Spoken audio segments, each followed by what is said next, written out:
slow death of feminism quite optimistically. It's a slow death because I thought, okay, feminism's dying. Then I read, because all these articles and pieces keep coming out and videos that made me think this. But then I realized reading up on them, it's a slow death, but it is happening. And by the way, just quick disclaimer, if you're at home thinking, Nick, you're just an old crank who hates women, why do we care about your views? I'd say absolutely. But I've brought Harry in as the young sort of Aryan masculine ideal loved by all women. And I'm predicting he'll agree with me and probably go even further knowing Harry. I am engaged, so I do have quite a lot of experience with women up close and personal. There you go. I have, but I've given up. So you've taken the gay pill, have you? How dare you? I've gone MGTOW before it was even a thing. But anyway, who cares about me? The point is, feminism's dying. And this came from a Bridget Fettersy article called I Regret Being a Slut. But actually, before this article came out a couple of weeks ago, there was this interesting video which I thought added more context from this Shannon Michaela, a young girl who's kind of known for shooting at a picture of Joe Rogan's face with her feet, shooting an arrow. I've never heard of this person. She's on Instagram. She sort of, I don't know if she's on like a unicycle, then with her feet, she shoots a bow and arrow at Joe Rogan's face. I'm like, quite a good bid to go viral. I mean, it's got everything you need. That's really impressive, if nothing else. You know, I reckon Joe Rogan would probably see that himself and go, I'd like to... posted, yeah. He'd probably be like, I'd like to go elk hunting with this woman. Yeah. And from that, and she does all this yoga stuff, but then she also does really based videos like... really? Like the following, if we can play this. Feminism is a scam. A few years ago, I was an angry, blue-haired feminist. I once believed that male privilege was real and that I was a victim of the wage gap. Now that I understand the true motives of feminism, I know that this could not be further from the truth, and that modern-day feminism is a war on true masculinity. Before women had the right to vote, most were stay-at-home wives, which meant they weren't working jobs and couldn't be taxed. Our overlords didn't like that. Rockefeller started funding feminist campaigns in media, and as a consequence of the movement, women started entering the workforce and leaving the home. Children would then be separated from their parents and sent to Rockefeller-funded schools to be indoctrinated by the state. All of this ultimately disrupting the family unit at its core. Feminism is defined as the belief in social, economic, and political equality of the sexes. But in the West, I must ask, what rights do men have that women don't? Modern feminists are convincing women that hookup culture, using hormonal birth control, and not shaving is liberation. That toxic masculinity is prevalent and the patriarchy must be dismantled. Through movies and media, we're taught that working for the man, climbing the corporate ladder, and paying tax is more empowering and valuable than raising the next generation. Women have lost touch with our natural loving instincts, and birth rates are plummeting. Men and women are not the same. And by protesting for equality of outcome rather than opportunity, feminists are demonizing and emasculating men. Nice. All right. That was slightly longer than I remembered, but slightly cooler soundtrack as well. I just want to say that the Rockefeller part aside, which she's been, down some rabbit holes there, but the idea that feminism is... It's probably true. A lot of these, a lot of those sorts of, what are they, foundations, the Rockefellers and say the Henry Ford Foundation, as soon as the person who originally created them dies, the rest of the family just takes them over and uses them for insidious political agendas. All right, well, may or may not be true, I can't comment, but that part aside, the idea that corporations are exploiting women's labour is one you'll find in like Peter Hitchens' The Abolition of Britain, so it's kind of it's an old school traditional conservative attitude, and for a young lady that young to sort of pick up on it, that kind of shows where we are. It's kind of becoming kind of cool, right? And maybe she's been reading some Peter Hitchens. Who knows? Maybe that's what convinced her. She probably watched my Lotus Eaters segment on him. But so that was interesting, just some context. That came out 2 weeks ago. But then even more recently, last week, was this Bridget Fettersy piece called I Regret Being a Slut, which is kind of the same thing, but a more gentle, she goes sort of half red pill version. Ben Shapiro praised this and called it a beautiful piece and spiritual and all this.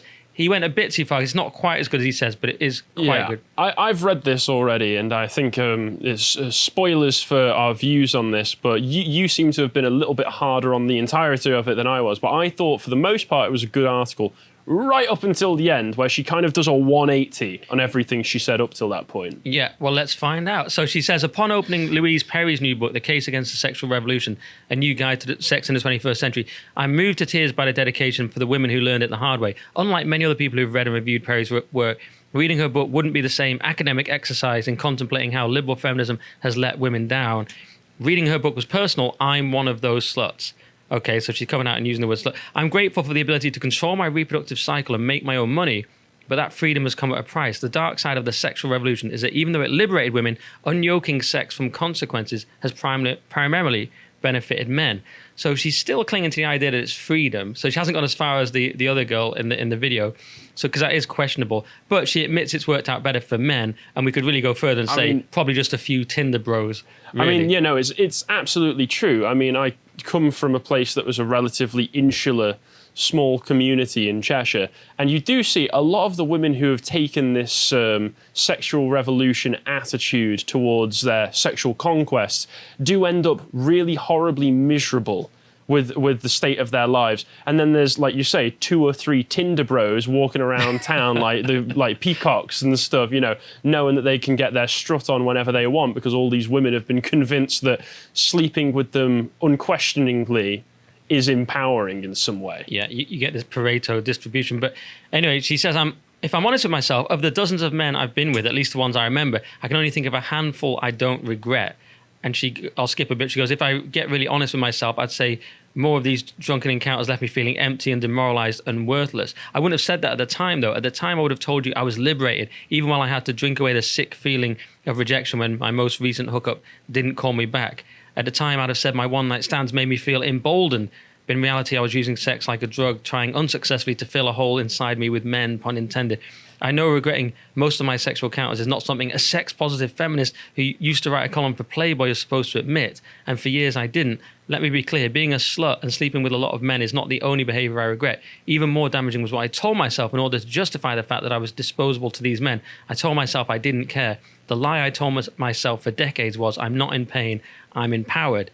So it's good that she's admitted that, and, you know, and it's brave writing and all that, but she's not all the way red pill. She's still calling herself a sex positive feminist, whatever that is. And well, it's quite sad to read this because, yeah, it must be quite depressing to think that you have slept with all of these men and you've just been nothing but a throwaway shag for them. So just another notch on the bedpost to tell your friends. I think she mentions later on, without spoiling too much, that, yeah, I'm just a guy, I'm just someone they slept with. To them, that's all I am. I'm a conquest. But also, it really shows that this whole, I'm emboldened, I'm liberated by this. It says exactly what we've been all thinking the whole time, which is that's just cope. That's just massive cope. Yeah, and she's doing better now. She's got a second husband. She's got a kid, which we'll get onto. But yeah, so but anyway, she's acknowledging her past, but she's not as red pill as that girl at the start. And you can tell because she still has to have a pop at Christianity and Catholicism specifically. She says, long before I ever had sex, I felt ashamed of my natural sexual urges and awkward in my blossoming female body. Growing up Catholic, all I remember about sex was feeling bad about it before I even knew what it was. I only knew that sex before marriage was wrong. Even the thought of a sexual act or masturbation filled me with debilitating guilt. The first time I kissed a boy, I was convinced I'd be punished, struck down by an angry, misogynistic God. As I got older, I was told to guard my virginity. Well-meaning mothers and aunts were clear that I needed to withhold sex in order to get a man to love and respect me. Fact check, true. The sex was... And with the Catholic thing, I will say, I don't know if that's just necessarily going to be just a, standard affair Christianity bashing, because, I don't know what this woman's background is like. Perhaps there was a very strict element to that might have warped her perspective. Yeah, you're being more generous than me. Sex was a commodity, a priceless gem I had to hang on to that increased in value the longer I held it. It made me feel like property. And although I don't think that was the intention of the wise women who had learned their own lessons the hard way, for me, sex became inextricably linked with my self-worth. So I found that interesting for 2 reasons. One, Layla Halpern just did an interesting piece defending Andrew Tate, where she said she liked the thought of being property. It was based bordering on trolling. It was like, Andrew says women are property, but I like that idea because it means that men will look after me like they look after their property. That's the fun thing, though, isn't it? It's like, well, yeah, if you're my property, all of a sudden I'm invested in looking after you. I've got a monetary and emotional investment. Whereas if you're just somebody who's going to like fly away with the wind whenever the mood takes you, it's like, what investment do I have? It's one argument, but you can see why that's going to women attract know some your criticism. place. But I knew Harry would be more misogynist than me, and there it is. But the second part I thought was interesting there is that she's saying that sex is being linked with self-worth. I would say that actually it's just restraint, discipline, delayed gratification that are being linked with self-worth. In a sense, self-worth itself engenders further self-worth. So, if certain behaviors indicate self-worth to yourself, it's not really that sex is being linked, but that's my take on that. No, I agree with you. And I would say, it's not necessarily fair that this is the case, but we all recognize it innately that yes, for women, sex can be an element of your self-worth, as she states throughout this. Yeah, and she goes on and says, the shame and guilt I grew up with regarding sex felt oppressive. I resented the double standard that men could be promiscuous and it would raise their status, and a woman would be slut-shamed for similar behavior. Kind of tough, really. I mean, all you can say to that is resent it all you want, but women have certain advantages, men have certain advantages. If you call it that, and like we said, it's not all men, but that's one of them. I don't have anybody offering to, pay me to just clean the house all day and raise the kids, and I'll just get everything else paid for me. Right, and slut shaming she talks about there.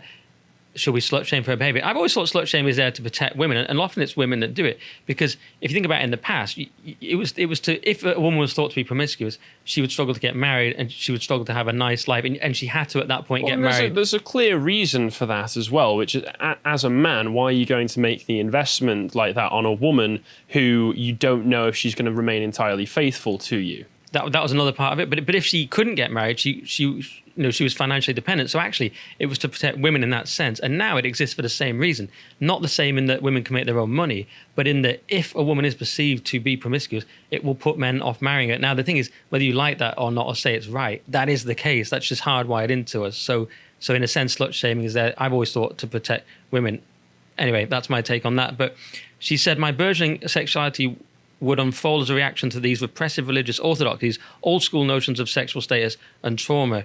So to me there, you see, she's rebelling against so-called repressive religion and the so-called patriarchy, which is old school notions of sexual status. And she's also buying into the sort of therapy language of trauma, which is fair enough. When the piece goes on, you see she has some reason for that.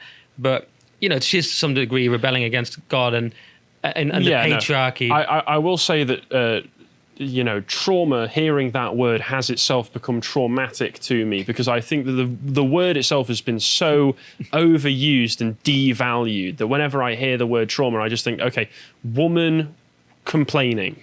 That's what I think. You're triggered by her trauma. I am, absolutely, except unlike them, I have a reason for it. I'm legit. You might feel slightly bad now because the next section says, I lost my virginity at 17 to my boss at a restaurant where I worked, and a year later I experienced my first sexual trauma. I felt damaged and dirty and blamed myself. Everyone responds differently to these situations. I dealt with the overwhelming shame by becoming hypersexual and promiscuous. I mean, obviously that's a terrible thing to happen, but that's why I'm always really annoyed about the overuse of trauma, because it really does devalue the word when it should be kept to terrible stuff like that happening. Yeah, and I wonder, is that really a causal link? But I know people get molested and they become ultra-sexual, so maybe, I don't know. It can warp some people's perspective on these things. Yeah, she goes, the culture was right there to pick me up and dust me off. I doubled down on being a proud slut and internalized the biggest and most damaging lie that loveless sex is empowering. I basked in the girl power glow of that delusion for decades, weaponizing my sexuality while convincing myself I was full of the divine feminine. I was full of shit. Boom. So I love that bit, because especially the most damaging lie that loveless sex is empowering. I mean, for men, it might be in the sense of ego and status, maybe, but for women, it just basically isn't. And maybe that lie has persisted because, women have deceived each other about that, because men can't really deceive each other. We just get our balls busted, or we just get a slap. Yeah. But, well, I think what's happened is that, like everything else with feminism, it ended up turning what was, a women's liberation movement into just an outright competition for everything against men. In every male behavior, women had to be even more masculine and do it better than men. And if men are known for being philanderers who go off and sleep with loads of random women, then women have got to do that, except even more. We've got to be even sluttier than the sluttiest men. Yeah. But that's my favourite bit of the piece. She just admits outright she fell for this lie, loveless sex is empowering. She says, I told myself that because I could seduce a man, I was powerful. But as Perry says in her book, women can all too easily fail to recognise that being desired is not the same thing as being held in high esteem. Now, here I have a slight disagreement, because I think that is a certain power, that beauty is a certain power, but it's just what you do with it, isn't it? If it's something precious that you've got, it's about not misusing it, surely. And if something's powerful, like a nuclear weapon, you don't use it all the time. Well, you're just appealing to responsibility again, personal responsibility. Yeah, but I don't necessarily think there's anything wrong with I think you're going to be desired. Is that necessarily the problem? Anyway, maybe that's pedantic, but this bit's interesting. But as a defense mechanism, I crafted a man-eater persona. My mantras were rigid. You can either have a career or a relationship, but you can't have both. Intimacy is creepy. Motherhood and children are a trap. Sex is only about power. Another set of lies built on trauma. Again, is it really from trauma, though? Now, the first... I know plenty of people who haven't been through trauma who still believe these sorts of things, but I can see how if you've been through some kind of horrible sexual experience, how you might start to believe something like intimacy being creepy. Well, if you go through them, I think most of them come from the culture, like the idea that you have to choose between a career and relationship. Well, actually, that one might even be true. There might be something behind that one. Intimacy is creepy. That might be the trauma one. Motherhood and children are a trap. That comes from the leftist culture. Sex is only about power. It's leftism 101. Well, they think everything is. There's leftism 101, but also, once again, I can see how that would be appealing to somebody who, for instance, had been the victim of sexual assault in the past. Yeah, that's fair enough. The career relationship dichotomy is probably true. It's a well-documented fact that women who go off and have children when they're trying to work on a career will face immense difficulties trying to climb the career ladder, whereas women who don't go off and have children and just continue the career forever until they die tend to actually have better results in terms of wages overall than men at similar places in the career. And women in motherhood and children are a trap. Once again, leftist nonsense. Yeah. And this bit's quite odd. She says, well, this bit's true. She goes, sex isn't just about power. It's also about intimacy and vulnerability and trust, things I wanted nothing to do with. Because implicit in modern dating is a complete lack of expectations, especially those of chivalry. Whenever a man wanted to pick up the tab or pull out the chair or open the book or pick me up or take me to dinner or see me during the day or wait longer than the first date to have sex, I was shocked and suspicious of them. Was he a serial killer?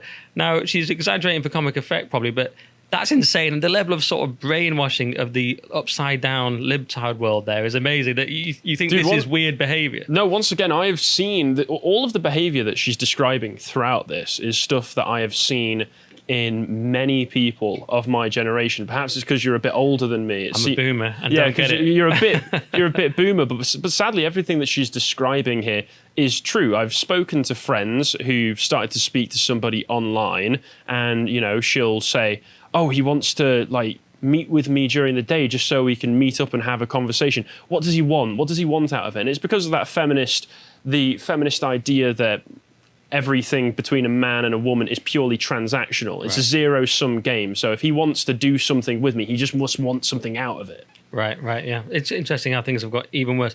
And now, so I found that bit particularly strange. But she says, let me just get to the correct next bit. Oh yeah, she says, casual sex is fraught with insecurity and communication. Intimacy and love are punchlines. When a man I slept with had the curiosity to reach out, I mistook relief for happiness, rewiring my brain to be grateful for the bare minimum. The saddest realization is how low I set the bar.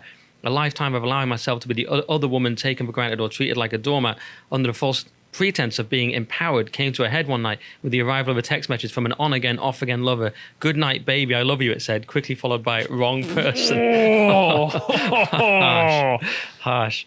But yeah, and to be honest, the fact that she's got a background in stand-up comedy doesn't surprise me, because a lot of girls are like this in comedy. They, especially in this sort of open mic world, they sleep with everyone and they tell the audience these stories about explicit or about how they've just been thrown under the bus. Horrible things that have happened to them, and quite explicit acts and everything. And the audience is just turn uncomfortable. their entire life into the punchline. Yeah, it's sad. But you're right. When your entire life is the punchline, it's not funny anymore. It's just depressing. Really. And she says, I wanted to be able to have meaningless sex like a guy, but it didn't work. After years of writing for Playboy, I've learned it doesn't work for a lot of men either. Well, exactly. That's a lie created by weirdos in the 60s. It doesn't work out. As we said, it's a few guys on Tinder. And let's be honest, they're probably not, they don't have any deep happiness that they're working towards either. I wouldn't like to speak for them, but it's something that it might be great. But I don't know. Then she does a sort of bit where she covers her ass a bit, saying, "I'm not speaking for all women," which I'm going to skip. And there's a more interesting part about a theory on transition, but it only really works for transitioning one way, of course. But she says, maybe it's the inevitable conclusion to the sexual revolution. Today's youth are being fed an even more dangerous lie than the one I was fed about loveless sex. I was told sex doesn't matter. They're being told biology doesn't matter. This is a tragedy. And I suppose the through line there is just the escalating leftist cultural revolution of permissiveness that wants to break down all taboos. Well, the thing is, I I have thought this myself as well, and I can see the through line that goes there. Young girls taught from a very young age, men are only going to try and take advantage of you. Men are all evil. Men are strong. Men will earn more than you just because of the fact that they're men. You know, your life is going to be miserable. You're going to end up chained down to some baby who ends up being ungrateful and doesn't love you. I can understand why there is such an explosion of young girls going, actually, I'm a boy. Yeah. She says, I'm not suggesting we return to some Victorian era notion of sex or some 1950s era ideal about gender roles. That's where you lose us on this show. And she says she'd tell her daughter, sex can be empowering when you're coming from a position of healthy self-esteem. Now, to me... that's such a cop-out. It's such a cop-out. Well, to me, the problem is she's continuing to perpetuate the language of feminism and the left. Like, why does it have to be empowering? Like, she's established throughout the piece that actually it's about love and an intimate relationship. Why does it have to be about power? Like, is watching Netflix together empowering? I don't understand why it has to be empowering. No, it can just be nice. Right. That's all you need. Also, once again, that's basically saying, okay, sex can be empowering when you're coming from a position of healthy self-esteem. That just means that just perpetuates everything that she just said that was a bad idea for her. If you convince yourself it's a good idea and it's actually in your best interest, then it's fine. That's what she's saying. Be a whore as long as you feel good about it at the end here. Right, and we'll go into that more because she says if you're coming from a place of trauma or insecurity, casual sex won't heal that. In fact, it might set you back and undermine any progress regarding your feelings of self-worth. If you know your value, you're less likely to sleep with someone who doesn't value you. Cherish yourself and you will be cherished. Well, the last bit's fine.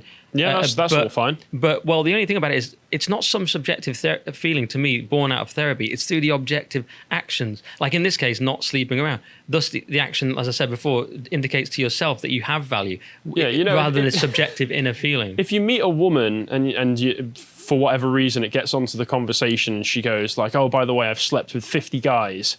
And the question on a man's mind is not, oh, do you still feel like you've got high self-esteem though? That's not the question on a man's mind. The question on a man's mind is, okay, how do I get away from you? Yeah, I mean, and she goes into it more. She says, you shouldn't have to withhold sex for a man to respect you. He should respect you regardless. Now, certainly we should be polite to people, but the idea about, Peterson talked about this, about compelled speech and that you can't force someone to respect you.